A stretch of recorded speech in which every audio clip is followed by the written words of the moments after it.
আমি ভিক্ষা করে ফিরতেছিলেন গ্রামের পথে পথে। তুমি তখন চলেছিলে তোমার স্বর্ণ রথে। অপূর্ব এক স্বপ্ন সম লাগতেছিল চোখে মম। কি বিচিত্র শোভা তোমার, কি বিচিত্র সাজ। আমি মনে ভাবতেছিলেন এ কোন মহারাজ।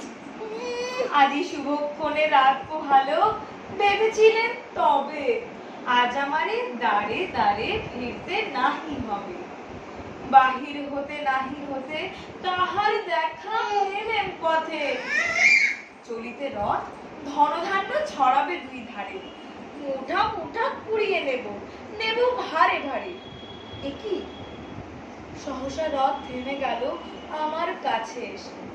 আমার মুখ পানে চেয়ে নামলে তুমি হেসে। দেখে মুখের প্রসন্নতা চুরিয়ে গেল সকল ব্যথা। হেন কালে কিসের লাগি তুমি অকস্মাৎ আমায় কিছু দাও গো বলে বাড়িয়ে দিলে হাত। মরি এ কি কথা রাজাধিরাজ, আমায় দাও গো কিছু। শুনে ক্ষণকালের তরে হইল মাথা নিচু।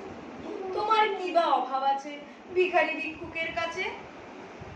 এ কেবল কৌতুকের বশে আমায় প্রবঞ্চনা। ঝুলি হতে দিলেন তুলে একটি ছোট কণা। যবে পাত্রখানি ঘরে এনে উজাড় করি, একি ভিক্ষা মাঝে একটি ছোট সোনার কণা দেখি। দিলেন যা রাজ ভিখারিরে, স্বর্ণ হয়ে এলো ফিরে। তখন কালি চোখের জলে দুটি নয়ন ভরে।